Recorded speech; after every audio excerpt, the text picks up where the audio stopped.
So asking the question who likes beer in Germany is actually a little bit silly. I mean, come on. But even though we've just asked that, I'm going to ask again. This time, I have a limited edition tropical pale ale made in Melbourne, Australia. So just then, there was only a few people who put their hands up. Let me ask again. Who here likes beer? Yeah? Who here likes beer? I can't hear it. Who? You had your hands up first, but there you go. No worries. I have a couple more. So today I really want to share a use case and a story from Australia. It's a very simple story, and I don't really have slides. I just want to quickly set the scene, really, of where this story takes place. We're right now in Hanover, Germany, the biggest industrial fair in the world, and our story takes place on the other side of the world, somewhere where it's always blue skies, clear blue skies, warm summer weather, where it's beach day every day. And around the southern coast of Melbourne, there's a big trend happening, actually in all of Australia and all around the world. Craft breweries are now the thing. About 8 or 9 years ago, there was only about 12 microbreweries in Australia. Now there's over 600. These customers, the young people, the hipsters, are looking for unique tastes, unique experiences, and unique stories behind every drop of beer that they taste. So it's important that each local town has their own brand, their own brewery, to show the town's story and to tell these stories across the world. The use case I'm about to show is an OEM that makes fermentation vessels and fermentation equipment for craft brewers. And this OEM really cares about the local market and cares about the small businesses in Australia. So they came to us with a challenge. How do I make craft brewing more affordable? Because remember, microbreweries are just hobbies turned into startups. They don't have capital. It's a lot of risk. People mortgage their houses. People borrow money from friends and family just to start following their passion. But as the OEM, they want to reduce this risk by providing data as a service so that they don't need to get traditional MIS, MES, SCADA systems in their brewery plant, making technology a lot more accessible. So what I'm about to show you, I actually sat down and interviewed 3 breweries and asked them if you could see anything on your iPad, on your phone, on your computer about your process. What do you want to see? What do you want to click on? What do you want to then interact with?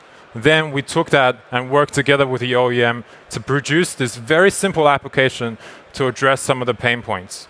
So right now I'm logged in as the OEM, Deacam Thermocraft, that's the brand. And immediately I can see all my customers. I can see on each site what assets they are, whether they are running or not, and what's the fermentation process. For each tank, I can then visualize the latest information, the temperature, any alarms, when was the last time it was cleaned. But the more important thing is the batches. Because remember, these guys are craft brewers. They do a lot of things very manually.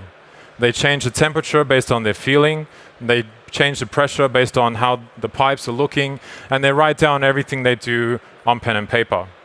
After they finish brewing their batch, they will try it. Then they will wake up. Then they will realize, where did I put that piece of paper? How do I make that again? I want to be knocked out again. So as the OEM, one of the most important things to give them is a history of everything that has happened, regardless of the process, whether it's automated or manual.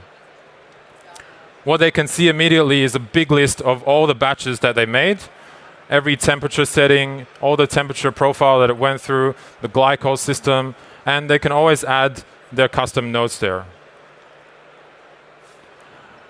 So this helps them immediately have a very low-cost way of keeping track of what has happened, how much tax I should be paying on each batch, and get a lot more transparency.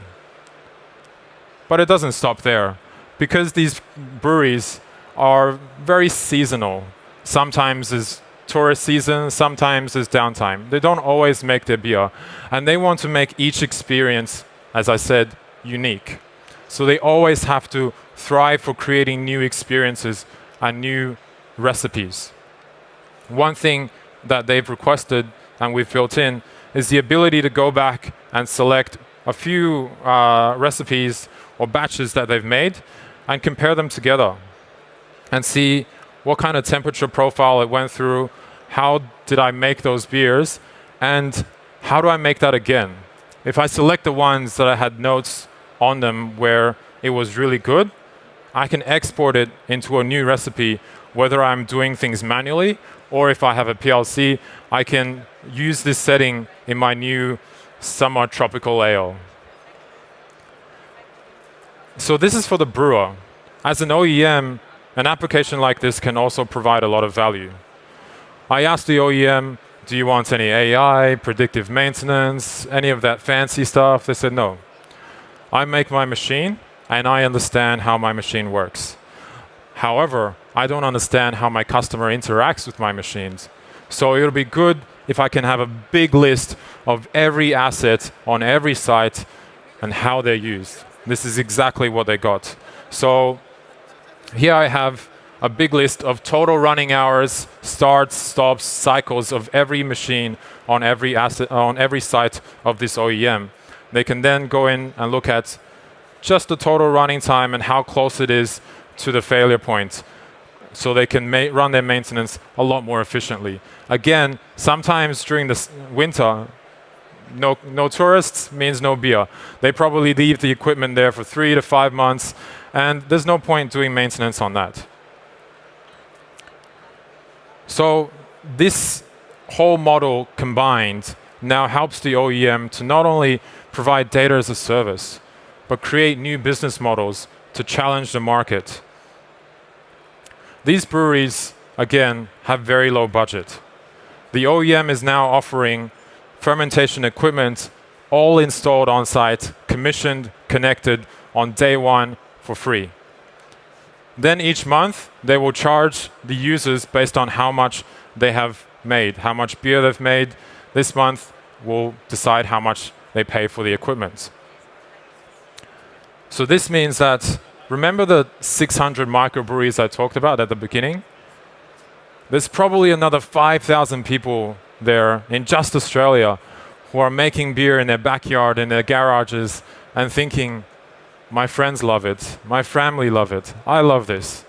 Maybe one day I can quit my job and just follow my passion and make beer. Well, today, with MindSphere, they can. Thank you. Siemens. Ingenuity for life.